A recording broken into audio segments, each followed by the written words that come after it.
Hi, Chapel Hill. It's Miss Skipper reading The Berenstain Bears and Trouble with Friends. When making friends, the cub who's wise is the cub who learns to compromise.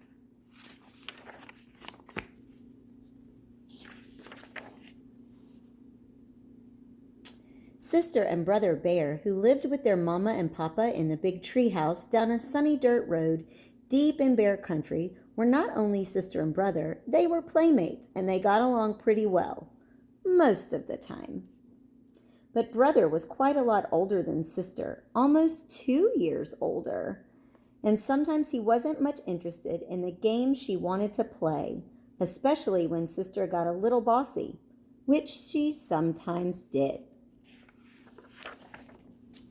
"Now," she said one day as she came out of the treehouse with a big armload of her dolls and stuffed animals, "we're going to play tea party. You sit there and be the papa, and I'll sit here and be the mama." "Aw, gee, sis," said brother, "I'm too old to play tea party. Why, if Cousin Freddie or any of the guys saw me, I'd never hear the end of it. Why don't you find somebody your own age to play tea party with? Besides, I have a date to go skateboarding with Freddie." And off he zoomed, leaving sister all by her lonesome. "All right for you," she shouted. "Oh dear," said Mama, who was watching from the treehouse window. "There goes brother off to play with Freddie again. I do wish sister had somebody her own age to play with. What about her school friends?" asked Papa, joining her at the window. "Well, they all live too far away," sighed Mama as she watched lonesome sister pick up her trusty jump rope and start jumping with a friendly frog. Soon a butterfly joined in. "She has her forest friends, the frogs and butterflies, to play with," said Papa. "Frogs and butterflies are all very well," said Mama, "but they're not the same as having a cub friend your own age."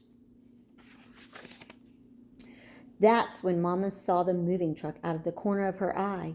"Look," she said, "a new family is moving into the empty treehouse down the road. It certainly would be nice if they had a cub sister's age." Sister saw the truck too, and the car following it.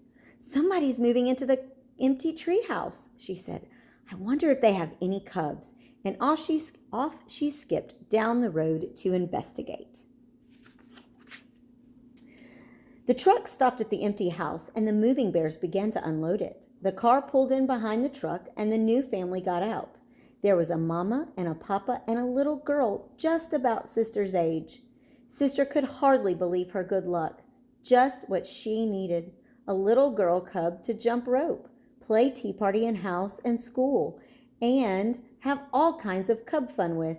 She could hardly wait to say hello. She skipped over and introduced herself. "Hi, I'm Sister Bear. I'm 6 years old and I live just down the road." "Hi," said the new cub. "I'm Lizzie Bruin, and this is my papa and mama, Mr. and Mrs. Bruin. I'm 6 years old too. May I try your jump rope? I can do red hot pepper." And could she ever? Lizzie Bruin was the fastest rope jumper Sister had ever seen. "I can jump to 1,000, said Sister. "I can do 1,001, said Lizzie, returning the rope. 1,002, snapped Sister. 1,003, said Lizzie.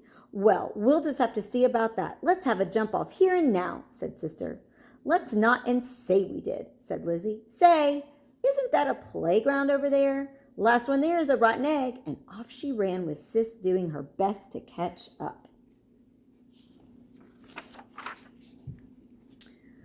"Well," said Mama, who had been watching from the window, "the new cub certainly is a lively little thing. She may just be what Sister needs."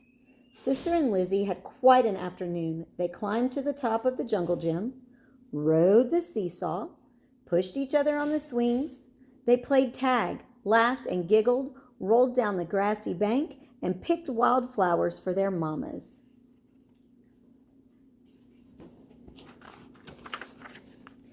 "Why, thank you, Sister. How lovely," said Mama, putting her wildflowers in the water. "Well, what's your new friend like?" "Her name is Lizzie. She's 6 years old. She's an only cub and," Sister said, "she's a little bossy." "Oh," said Mama. "Well, you certainly seem to be having fun." "Oh, yes," said Sister. "I had a lot of fun. A little bossy and a little braggy." The next morning, bright and early, the phone rang. It was Sister's new friend, Lizzie. "Want to come over and play school?" asked Lizzie. "Okay," said Sister. "Bring some of your dolls and stuffed animals," added Lizzie, "because mine aren't unpacked yet." So Sister gathered up some of her favorite dolls and stuffed animals and headed for the treehouse down the road. "Come on in here," called Lizzie from the garage. "My mama and papa are still fixing up and putting away, so we're going to play in here. Who did you bring?" "My best doll and stuffed animals," said Sister, "and this is my special teddy that I've slept with every night since I was a baby." Lizzie had set up the garage like a schoolroom. There were boxes for the pupils to sit on, and there was another box for the teacher's desk. There was even a blackboard and chalk for lessons. "This is going to be fun," thought Sister Bear as she began sitting her toys on the boxes. That's when she heard the tapping sound. It was Lizzie tapping on the desk. She had a pretend pointer in one hand and a piece of chalk in the other. "Please be seated, Sister. It's time for your lessons. Today I'm going to teach you the alphabet. The first letter of the alphabet is A." "Now, just a minute," protested Sister. "Who said you were going to be teacher? When I play school, I'm the teacher. And not only that, I already know my ABCs." "Sister Bear, if you don't sit down this minute, I'm going to keep you after school," said Lizzie. "Is that so?" shouted Sister. "Well, if you don't give me that pointer, I'm going to keep you after school." Well, that's when Sister grabbed the pointer. Soon they were rolling around on the floor, wrestling for the pointer, which broke in two. "Now look what you did," shouted Lizzie. "You broke my best pointer."